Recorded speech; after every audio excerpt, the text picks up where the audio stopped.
नमस्कार भी सारे जिमें कि तुम्हें पता अपनी हिस्ट्री की क्लास चल रही है। अपना हिस्ट्री दे पहला 25 लैक्चर कंप्लीट हो चुके हैं। आज लैक्चर नंबर 26 है। 25वां लैक्चर सीगा वो आप जानिया सीगा इल्तुतमिश के जवाकों बारे। इल्तुतमिश गुलाम वंश पढ़ रहे थे ना आप। गुलाम वंश के इल्तुतमिश के जवाकों बारे पढ़िया सीगा ते आप बहराम शाह तक पढ़ लिया सी। बहराम शाह तो अगे चलते हैं, ठीक है। तो आप नोट करते हैं लैक्चर गुलाम वंश। गुलाम वंश, ठीक है भाई। गुलाम वंश, गुलाम वंश ਦੇ किहदे पढ़ रहे ਸੀਗੇ ਆਪਾਂ? ਮਸ਼ੁੰਦ शाह। ਮਸ਼ੁੰਦ शाह गुलाम वंश ਦੇ ਵਿੱਚ ਪੜਨਾ ਸੀਗਾ ਆਪਾਂ ਮਸ਼ੁੰਦ शाह ਬਾਰੇ, ਜਿਹਦਾ ਟਾਈਮ ਪੀਰੀਅਡ ਕਿੰਨਾ ਸੀਗਾ? ਜਿਹਦਾ ਟਾਈਮ ਪੀਰੀਅਡ ਸੀਗਾ 1242 ਤੋਂ ਲੈ ਕੇ 1246 ਤੱਕ। क्लीयर है। तो मसुंद शाह बारे जानना सीगा आपां। मसुंद शाह का टाइम पीरियड देखो बहुत घट है। ये कौन सीगा पहला तो ये पता होना चाहिए। तो ये फादर का नाम ध्यान रखियो। ये फादर का नाम की सीगा? रुकनुद्दीन, ठीक है। ये बारे में पहला दस चुके हैं। रुकनुद्दीन फिरोज ये फादर का नाम सीगा। उदों मैं दसिया सी ये कितना नकम्मा सीगा रुकनुद्दीन फिरोज, जिन्हों चालीसा ने उठाता सीगा। अच्छा ये ओदा ही मुंडा सीगा। ये जो लिखा ना मसुंद शाह, ये ओदा ही मुंडा सी रुकनुद्दीन दा। तो तुसीं कह सकते हो बई किहदा ग्रैंड सन सीगा? तो इल्तुतमिश दा। इल्तुतमिश दा ग्रैंड सन सीगा। ग्रैंड सन कहने का मतलब ये है बई जो सीगा ग्रैंड सन किहदा सीगा? पोता दा सीगा। कहने का मतलब है वो सीगा किहदा? मशुंद शाह दा। ते फादर किहदा सीगा? फादर कौन सीगा? फादर सीगा रुकनुद्दीन, ठीक है ना। ये गल पता होनी चाहिए भी आप पिता हो गया, ये दादा हो गया, ये बारे पता होना चाहिए। इस तो बाद इन्हें कुत्ता कुछ भी नहीं बई। इन्हें 4 साल आपदे वेस्ट किए, कुछ भी नहीं किया, क्योंकि देखो पिता जिहो जिहा सीगा उहो जिहा ही मुंडा निकलिया। बस 4 साल ही बैठा तो उस तो बाद कुछ कर ही नहीं पाया। इस तो बाद ठीक है इनू चकदा गद्दी तो, इनू चकदा। कई इतिहासकारों का कहना भी इनू कोई बीमारी लग गई सीगी, ते कई इतिहासकारों का यह भी कहना भी इनू गद्दी तो हटाता सीगा। उहदे नाल आपां नूं मतलब नहीं है, आपां नूं यह मतलब है भी ये सिर्फ 4 साल बैठा। इस तो बाद कौन आ गया सी? इन्हें कितना कुछ नहीं टाइम वेस्ट किया है। इस तो बाद आ गया सीगा निशिरुद्दीन।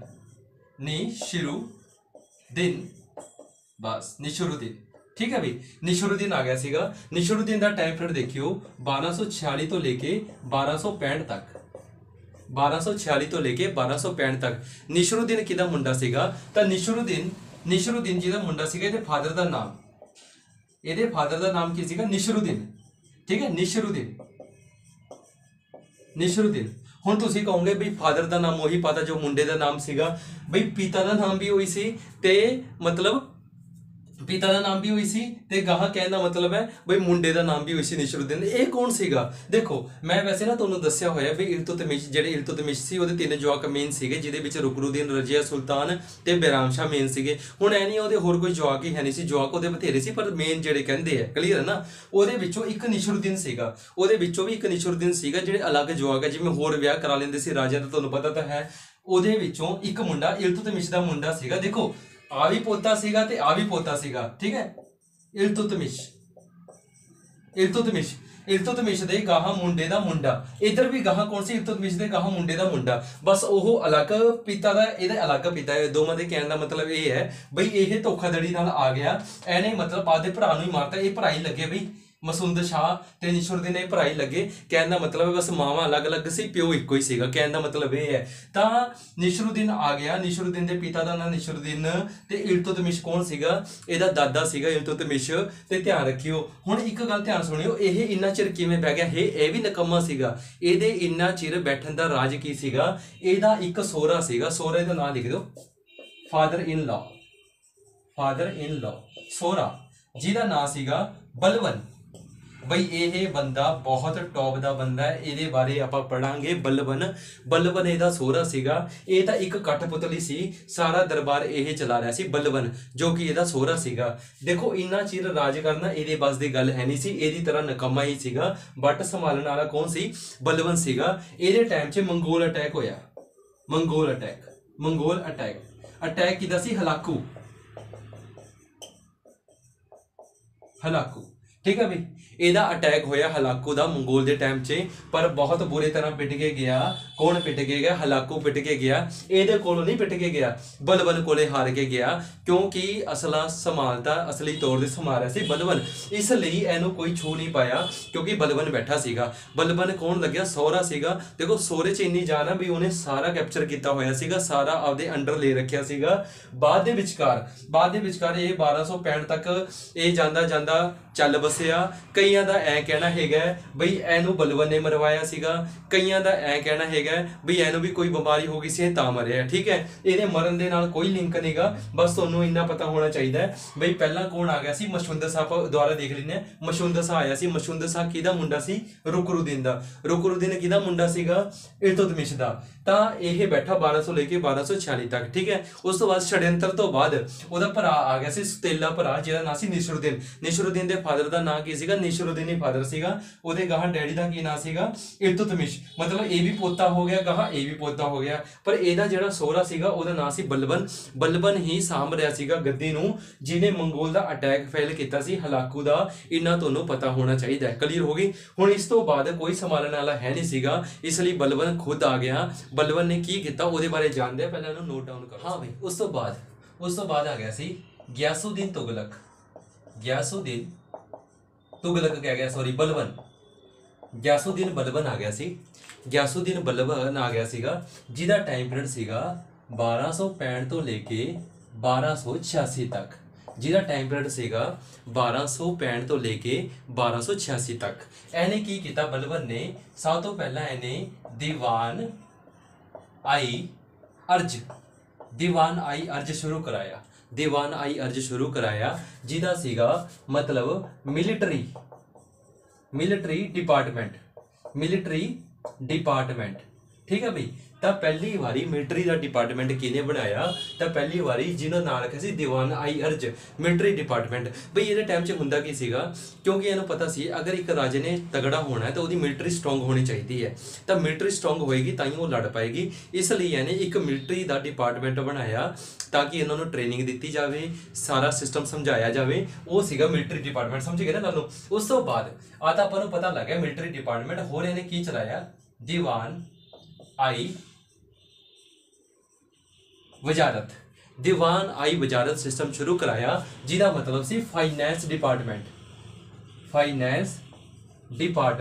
ਬਈ ਇਹਨੂੰ ਪਤਾ ਤਾਂ ਹੋਣਾ ਚਾਹੀਦਾ। ਦੇਖੋ ਇਹਦਾ ਦਿਮਾਗੀ ਬੰਦਾ ਸੀਗਾ ਥੋੜਾ ਜਿਹਾ, ਕਿਉਂਕਿ ਇਹਨੂੰ ਪਤਾ ਸੀ ਵੀ ਦੋ ਚੀਜ਼ਾਂ ਬਚਾ ਸਕਦੀਆਂ। ਇੱਕ ਤਾਂ ਲੜਾਈ ਵੇਲੇ ਫਾਈਨੈਂਸ, ਪੈਸਾ ਹੋਣਾ ਚਾਹੀਦਾ। ਜਦੋਂ ਲੜਾਈ ਹੈ ਮਤਲਬ ਕਿਸੇ ਦਾ ਅਟੈਕ ਹੋਇਆ ਉਸ ਟਾਈਮ ਇੱਕ ਤਾਂ ਪੈਸਾ ਜ਼ਰੂਰੀ ਹੈ, ਇੱਕ ਮਿਲਟਰੀ ਜ਼ਰੂਰੀ ਹੈ। ਇੱਕ ਆਦੀ ਮਿਲਟਰੀ ਸਟਰੋਂਗ ਰੱਖੋ, ਇੱਕ ਫਾਈਨੈਂਸ ਡਿਪਾਰਟਮੈਂਟ ਬਣਾਓ ਜਿਹਦੇ ਵਿੱਚ ਪੈਸਾ ਸਟੋਰ ਕਰਕੇ ਰੱਖੋ। ਪੈਸੇ ਦਾ ਪਤਾ ਹੋਣਾ ਚਾਹੀਦਾ, ਕਿੱਧਰੋਂ ਆ ਰਿਹਾ ਕਿੱਧਰ ਜਾ ਰਿਹਾ, ਉਹਦੇ ਬਾਰੇ ਪਤਾ ਹੋਣਾ ਚਾਹੀਦਾ ਤਾਂ ਕਿ ਆਪਾਂ ਉਹਨੂੰ ਅੱਗੇ ਲਗਾ ਸਕੀਏ ਕਿਤੇ ਕੰਮ ਵਾਸਤੇ, ਕਿਸੇ ਲੜਾਈ ਵਾਸਤੇ, ਕਿਸੇ ਵੀ ਕੰਮ ਵਾਸਤੇ। ਤਾਂ ਇਸ ਲਈ ਇਹਨੇ ਹਰੇਕ ਚੀਜ਼ ਦਾ ਅਲੱਗ-ਅਲੱਗ ਡਿਪਾਰਟਮੈਂਟ ਬਣਾਇਆ। ਦੀਵਾਨ ਏ ਅਰਜ ਕਾਹਦਾ ਸੀ? ਮਿਲਟਰੀ ਦਾ। ਤੇ ਦੀਵਾਨ ਏ ਵਜ਼ਾਰਤ ਕਾਹਦਾ ਸੀਗਾ? ਫਾਈਨੈਂਸ ਦਾ। ਪਹਿਲੀ ਵਾਰੀ ਆਰਮੀ ਨੂੰ ਸੈਲਰੀ ਕਿਹਨੇ ਲਗਾਈ? ਪਹਿਲੀ ਵਾਰੀ army salary, first time army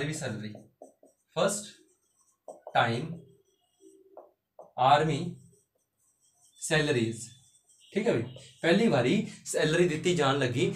ਇਹ ਕੋਈ ਕੌਣ ਦੇ ਰਿਹਾ ਸੀ? ਇਹ ਦੇਖੋ ਪਹਿਲਾਂ ਦੇ ਜਿਹੜੇ ਰਾਜੇ ਸੀਗੇ, ਤੁਸੀਂ ਕਹੋਗੇ ਪਹਿਲਾਂ ਵਾਲੇ ਰਾਜੇ ਪਤਾ ਕੀ ਕਰਦੇ ਸੀ? ਜਦੋਂ ਲੜਾਈ ਕਰਨ ਜਾਂਦੇ ਸੀ ਉਹ ਤਾਂ ਜਿੱਤਦੇ ਸੀ ਤਾਂ ਜ਼ਮੀਨ ਦੇਤੀ, ਪੈਸੇ ਦੇਤੇ, ਲੁੱਟ ਦਾ ਮਾਲ ਦੇ ਦਿੰਦੇ ਸੀ। ਵੀ ਜਦੋਂ ਲੁੱਟ ਕਰਨ ਜਾਂਦੇ ਸੀਗੇ ਪੈਸੇ ਦੇਤੇ ਜਾਂ ਲੁੱਟ ਦਾ ਮਾਲ ਦੇਤਾ ਜਾਂ ਜ਼ਮੀਨ ਦੇਤੀ, ਐਂ ਕਰਦੇ ਸੀਗੇ। ਪਰ ਇਹ ਕਹਿਣਾ ਨਹੀਂ, ਉਹਨਾਂ ਦੀ ਇੱਕ ਪਰਮਾਨੈਂਟ ਸੈਲਰੀ ਹੋਣੀ ਚਾਹੀਦੀ ਹੈ, ਹਰੇਕ ਮਹੀਨੇ ਸੈਲਰੀ ਹੋਣੀ ਚਾਹੀਦੀ ਹੈ, ਹਰੇਕ ਮਹੀਨੇ ਦਾ ਹਿਸਾਬ ਕਿਤਾਬ ਹੋਣਾ ਚਾਹੀਦਾ ਹੈ। ਇਹ ਸਿਸਟਮ ਸ਼ੁਰੂ ਕਰਾਇਆ, ਸੈਲਰੀ ਦਿੱਤੀ ਜਾਣ ਲੱਗੀ ਕਿਹਨੂੰ? ਆਰਮੀ ਨੂੰ ਇਹਦੇ ਟਾਈਮ 'ਚ। ਉਸ ਤੋਂ ਬਾਅਦ ਇਹਨੂੰ ਟਾਈਟਲ ਕਾਹਦਾ ਮਿਲਿਆ ਹੋਇਆ?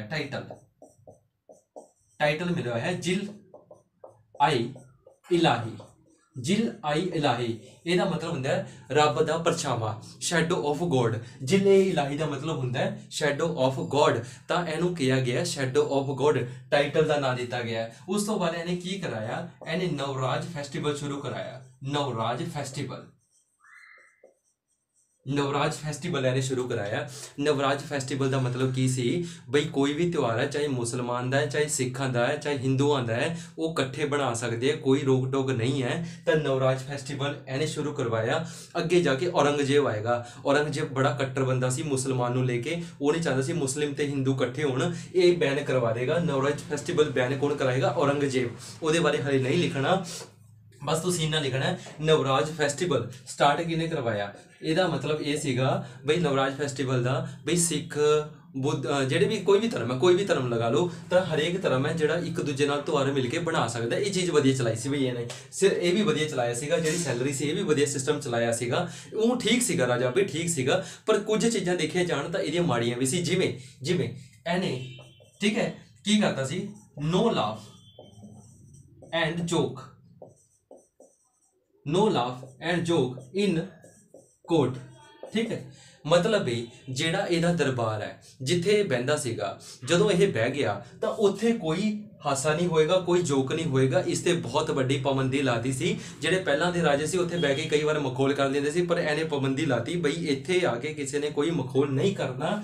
ਤਾਂ ਇਹਨੇ ਆ ਵੀ ਚਲਾਇਆ, ਜਿਹਦੇ ਕਰਕੇ ਧਿਆਨ ਰੱਖਿਓ ਮਾੜਾ ਜਿਹਾ। ਉਸ ਤੋਂ ਬਾਅਦ ਇਹਨੇ ਦੋ ਚੀਜ਼ਾਂ ਹੋਰ ਚਲਾਈਆਂ, ਧਿਆਨ ਰੱਖਿਓ। ਹੋਰ ਕਿਹੜਾ ਕਿਹੜਾ ਸੀ, ਇੱਕ ਤਾਂ ਇਹਨੇ ਚਲਾਇਆ ਸਿਜਦਾ ਐਂਡ ਪਾਈਬੋਸ,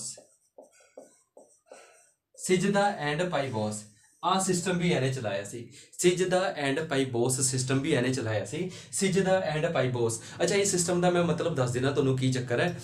ਸਿਜਦਾ ਐਂਡ ਪਾਈਬੋਸ ਦਾ ਮਤਲਬ ਇਹ ਹੈ, ਮਤਲਬ ਕੋਈ ਰਾਜੇ ਨੂੰ ਮਿਲਣ ਆਇਆ, ਮਤਲਬ ਕੋਈ ਰਾਜਾ ਹੈ ਉਹਨੂੰ ਕੋਈ ਮਿਲਣ ਆਇਆ। ਜਿਵੇਂ ਹੁਣ ਰਾਜਾ ਕੌਣ ਹੈ, ਬਲਬਨ ਹੈ। ਬਲਬਨ ਨੂੰ ਕੋਈ ਮਿਲਣ ਆਇਆ ਤਾਂ ਉਹਨੂੰ ਮਿਲਣ ਲਈ ਪਹਿਲਾਂ ਝੁਕਣਾ ਪਏਗਾ, ਥੱਲੇ ਗੋਡੇ ਲਾਣੇ ਪੈਣਗੇ, ਗੋਡੇ ਲਾਣੇ ਪੈਣਗੇ। ਸਿਜਦਾ ਦਾ ਮਤਲਬ ਹੁੰਦਾ ਹੈ ਬਈ ਆਪਦੇ ਪੈਰ ਥੱਲੇ ਲਾਣੇ ਹੈ। ਠੀਕ ਹੈ, ਪਾਈਬੋਸ ਦਾ ਮਤਲਬ ਕੀ ਹੁੰਦਾ ਹੈ, ਬਈ ਪੈਰ ਥੱਲੇ ਲਾ ਕੇ ਮੁੜ ਕੇ ਰਾਜੇ ਦੇ ਪੈਰ ਚੁੰਮਣੇ। ਇਹ ਬਹੁਤ ਮਾੜੀ ਗੱਲ ਸੀਗੀ, ਇਸ ਲਈ ਇਹਨੂੰ ਸਹੀ ਨਹੀਂ ਮੰਨਿਆ ਗਿਆ। ਵੈਸੇ ਬਲਬਨ ਨੂੰ ਸਹੀ ਨਹੀਂ ਮੰਨਿਆ ਗਿਆ। ਇੱਕ ਕਰੂੜ ਰਾਜਾ ਦੇ ਨਾਂ ਤੋਂ ਬਈ ਬਹੁਤ ਜ਼ਿਆਦਾ ਅਕੜੂ ਰਾਜਾ ਕਿਹਾ ਗਿਆ। ਇਹਦਾ ਮਤਲਬ ਸੀਗਾ ਪਹਿਲਾਂ ਗੋਡੇ ਟੇਕੋ, ਪੈਰ ਚੁੰਮੋ, ਫਿਰ ਤੁਹਾਡੀ ਗੱਲ ਸੁਣੀ ਜਾਏਗੀ। ਤਾਂ ਇਹੋ ਜਿਹਾ ਸੀਗਾ ਬਲਬਨ। ਠੀਕ ਹੈ, ਇਹੋ ਜਿਹਾ ਸੀਗਾ ਬਲਬਨ। ਤਾਂ ਇਹ ਸਾਰੇ ਕੰਮ ਸੀਗੇ ਬਲਬਨ ਬਾਰੇ। ਕਲੀਅਰ ਹੋ ਗਈ ਗੱਲ ਨੂੰ? ਇੱਕ ਵਾਰੀ ਰਿਪੀਟ ਕਰਦੀ ਹੈ। ਦੀਵਾਨੇ ਅਰਜ ਦਾ ਮਤਲਬ ਮਿਲਟਰੀ ਡਿਪਾਰਟਮੈਂਟ ਸ਼ੁਰੂ ਕਰਾਇਆ। ਦੀਵਾਨੇ ਵਜ਼ੀਰ ਦਾ ਮਤਲਬ ਫਾਈਨੈਂਸ ਡਿਪਾਰਟਮੈਂਟ ਸ਼ੁਰੂ ਕਰਵਾਇਆ। ਆਰਮੀ ਦੀ ਸੈਲਰੀ ਲਾਈ, ਟਾਈਟਲ ਦਿੱਤਾ ਗਿਆ ਜਿਲੇ ਇਲਾਹੀ ਦਾ ਟਾਈਟਲ ਮਿਲਿਆ, ਸ਼ੈਡੋ ਆਫ ਗੋਡ ਦਾ। ਉਸ ਤੋਂ ਬਾਅਦ ਨਵਰਾਜ ਫੈਸਟੀਵਲਸ ਚਲਾਇਆ। ਇਹਦਾ ਤੁਹਾਨੂੰ ਧਿਆਨ ਹੋਣਾ ਚਾਹੀਦਾ ਹੈ। ਨੋ ਲਾਫ ਇਨ ਜੋਕ ਇਨ ਦਾ ਕੋਰਟ, ਕੋਈ ਹਾਸਾ ਮਜ਼ਾਕ ਨਹੀਂ ਹੋਏਗਾ, ਉਹ ਬੰਦ ਕਰਤਾ। ਸਿਜਦਾ ਐਂਡ ਪਾਈਬੋਸ ਸਿਸਟਮ ਸ਼ੁਰੂ ਕਰਵਾਇਆ। ਠੀਕ ਹੈ, ਸ਼ੁਰੂ ਕਰਵਾਇਆ। ਬਸ ਸਿਸਟਮ ਤੁਹਾਨੂੰ ਦੱਸ ਹੀ ਦਿੱਤਾ ਵੀ ਗੋਡੇ ਪਹਿਲਾਂ ਟੇਕੋ, ਫਿਰ ਤੁਹਾਨੂੰ ਪੈਰ ਚੁੰਮਣੇ ਪੈਣਗੇ ਰਾਜੇ ਦੇ, ਫਿਰ ਤੁਹਾਡੀ ਗੱਲ ਸੁਣੀ ਜਾਏਗੀ। ਉਸ ਤੋਂ ਬਾਅਦ ਇਹਦੇ ਦਰਬਾਰ 'ਚ ਇੱਕ ਬਹੁਤ ਤਗੜਾ ਲਿਟਰੇਚਰ ਸੀਗਾ। ਲਿਟਰੇਚਰ ਦਾ ਨਾਂ ਧਿਆਨ 'ਚ ਰੱਖਿਓ, ਉਹਦਾ ਨਾਂ ਕੀ ਸੀ, ਅਮੀਰ ਖੁਸਰੋ। ਅਮੀਰ ਖੁਸਰੋ। ਠੀਕ ਹੈ ਬਈ, ਅਮੀਰ ਖੁਸਰੋ, ਇਹਦਾ ਨਾਮ ਧਿਆਨ 'ਚ ਰੱਖਿਓ। ਅਮੀਰ ਖੁਸਰੋ ਦਾ ਇਹਦਾ ਨਾਮ ਪੱਕਾ ਆਏਗਾ, ਅਮੀਰ ਖੁਸਰੋ ਦਾ। ਜਦੋਂ ਤੱਕ ਆਪਾਂ ਪੜਾਂਗੇ ਅੱਗੇ ਆਣਗੇ ਖਿਲਜੀ ਵੰਸ਼, ਉਦੋਂ ਵੀ ਇਹਦਾ ਨਾਮ ਚੱਲੇਗਾ ਅਮੀਰ ਖੁਸਰੋ ਦਾ। ਇਹ ਕੌਣ ਸੀ? ਇਹ ਇੱਕ ਲਿਟਰੇਚਰ ਸੀਗਾ। ਠੀਕ ਹੈ ਬਈ, ਇਹ ਇੱਕ ਲਿਟਰੇਚਰ ਸੀਗਾ ਅਮੀਰ ਖੁਸਰੋ।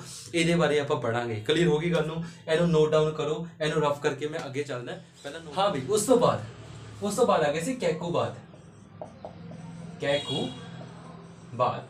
ਕੈਕੂਬਾਦ ਦਾ ਟਾਈਮ ਪੀਰੀਅਡ 1287 ਤੋਂ ਲੈ ਕੇ 1290 ਤੱਕ। ਕੈਕੂਬਾਦ ਕੀ ਸੀ? ਬਲਬਨ ਦਾ ਪੋਤਾ ਸੀਗਾ। ਬਲਬਨ ਦਾ ਇੱਕ ਮੁੰਡਾ ਸੀਗਾ, ਉਹਦਾ ਨਾਂ ਸਮਝਿਓ। ਉਹਦਾ ਮੁੰਡੇ ਦਾ ਨਾਂ ਸੀਗਾ ਸ਼ਹਿਜ਼ਾਦੇ ਮਹਿਮੂਦ। ਇਹ ਬਲਬਨ ਦਾ ਮੁੰਡਾ ਸੀਗਾ ਜੋ ਕਿ ਮੰਗੋਲੀਆ ਨਾਲ ਲੜਾਈ ਹੋ ਰਹੀ ਸੀ। ਉਦੋਂ ਇਹ ਚੱਲ ਵਸਿਆ, ਜਿਹਦੇ ਸਦਮੇ 'ਚ ਬਲਬਨ ਦੀ ਡੈਥ ਹੋਈ ਹੈ। ਮਤਲਬ ਪਹਿਲਾਂ ਇਹ ਮਰਿਆ, ਇਹਦਾ ਮੁੰਡਾ ਮਰਿਆ ਸੀਗਾ ਸ਼ਹਿਜ਼ਾਦੇ ਮਹਿਮੂਦ ਮੰਗੋਲੀਆ ਨਾਲ ਲੜਾਈ 'ਚ, ਤੇ ਇਹਦੇ ਸਦਮੇ 'ਚ ਹੀ ਮਰਿਆ ਸੀ ਬਲਬਨ। ਤਾਂ ਬਲਬਨ ਤੋਂ ਬਾਅਦ ਫਿਰ ਉਹਦਾ ਮੁੰਡਾ ਆਣਾ ਸੀਗਾ, ਮੁੰਡਾ ਤਾਂ ਰਿਹਾ ਨਹੀਂਗਾ। ਫਿਰ ਬਾਅਦ 'ਚ ਉਹਦਾ ਗਾਹਾਂ ਮੁੰਡਾ ਮਤਲਬ ਵੀ ਬਲਬਨ ਦਾ ਪੋਤਾ ਬਿਠਾਇਆ ਗਿਆ ਕੈਕੂਬਾਦ। ਤਾਂ ਕੈਕੂਬਾਦ ਦਾ ਟਾਈਮ ਪੀਰੀਅਡ ਥੋੜਾ ਹੀ ਹੈ, 1287 ਤੋਂ ਲੈ ਕੇ 1290 ਤੱਕ। ਇਹਦਾ ਥੋੜੇ ਦਾ ਕਾਰਨ ਕੀ ਹੈ? ਕਿਉਂਕਿ ਇਹਨੇ ਜ਼ਿਆਦਾ ਰਾਜ ਕਰ ਨਹੀਂ ਪਾਇਆ, ਕਿਉਂਕਿ ਇਹਦਾ ਜਿਹੜਾ ਮਿਨਿਸਟਰ ਸੀਗਾ ਉਹਦਾ ਨਾਂ ਕੀ ਸੀ? ਉਹ ਸੀ ਖਿਲਜੀ। ਠੀਕ ਹੈ, ਖਿਲਜੀ ਦਾ ਵੰਸ਼ ਹੈ। ਉਹਦਾ ਨਾਂ ਕੀ ਸੀ? ਜਲਾਲੂਦੀਨ ਖਿਲਜੀ।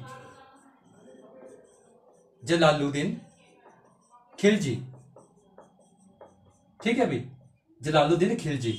ਇਹਨੇ ਹੱਤਿਆ ਕਰਤੀ, ਕੈਕੂਬਾਦ ਦੀ ਹੱਤਿਆ ਕਰਤੀ ਤੇ ਖੁਦ ਗੱਦੀ ਤੇ ਆਪ ਦਾ ਵੰਸ਼ ਚਲਾਇਆ। ਤਾਂ ਇੱਥੋਂ ਦੀ ਸ਼ੁਰੂ ਹੋ ਜਾਊਗਾ ਖਿਲਜੀ ਵੰਸ਼। ਤਾਂ ਆਪਾਂ ਜਿਹੜਾ ਜਾਣੇ ਹੈ, ਆਪਾਂ ਕਿਹਦੇ ਬਾਰੇ ਪੜ੍ਹੇ? ਕੈਕੂਬਾਦ ਬਾਰੇ ਪੜ੍ਹੇ। 1287 ਤੋਂ ਲੈ ਕੇ 1290 ਤੱਕ ਇਹ ਬਲਬਨ ਦਾ ਕੌਣ ਸੀਗਾ? ਬਲਬਨ ਦਾ ਪੋਤਾ ਸੀਗਾ ਤੇ ਸ਼ਹਿਜ਼ਾਦੇ ਮਹਿਮੂਦ ਦਾ ਮੁੰਡਾ ਸੀਗਾ। ਸ਼ਹਿਜ਼ਾਦਾ ਮਹਿਮੂਦ ਮਾਰਿਆ ਗਿਆ ਸੀ ਮੰਗੋਲੀਆ ਦੀ ਲੜਾਈ 'ਚ। ਉਸ ਤੋਂ ਬਾਅਦ ਆ ਗਿਆ ਸੀਗਾ, ਮਤਲਬ ਇਹਦਾ ਜਿਹੜਾ ਕਹਿੰਦੇ ਮਿਨਿਸਟਰ ਕੌਣ ਸੀ, ਖਿਲਜੀ, ਜਲਾਲੂਦੀਨ ਖਿਲਜੀ, ਉਹਨੇ ਹੱਤਿਆ ਕਰਤੀ ਕਿਉਂਕਿ ਇਹ ਕਮਜ਼ੋਰ ਸ਼ਾਸਕ ਸੀਗਾ ਕੌਣ, ਕੈਕੋਬਾਦ, ਤੇ ਇੱਥੋਂ ਦੀ ਚੱਲ ਜਾਏਗਾ ਖਿਲਜੀ ਵੰਸ਼। ਕਲੀਅਰ ਹੈ ਨਾ। ਤਾਂ ਆਪਾਂ ਗੁਲਾਮ ਵੰਸ਼ ਪੂਰਾ ਕੰਪਲੀਟ ਕਰਤਾ। ਅਗਲੇ ਲੈਕਚਰ 'ਚ ਜਾਣਾ ਖਿਲਜੀ ਵੰਸ਼ ਬਾਰੇ। ਜੇ ਪਲੀਜ਼ ਵੀਡੀਓ ਪਸੰਦ ਆ ਰਹੀ ਹੈ ਤਾਂ ਉਹਨੂੰ ਲਾਈਕ ਕਰਿਓ, ਸ਼ੇਅਰ ਕਰਿਓ ਤੇ ਸਬਸਕ੍ਰਾਈਬ ਕਰਿਓ। ਆਪਾਂ ਅਗਲੇ ਲੈਕਚਰ 'ਚ ਮਿਲਦੇ ਹਾਂ। ਅੱਜ ਲਈ ਇੰਨਾ ਬਹੁਤ ਹੈ। ਠੀਕ ਹੈ। Thank you very much.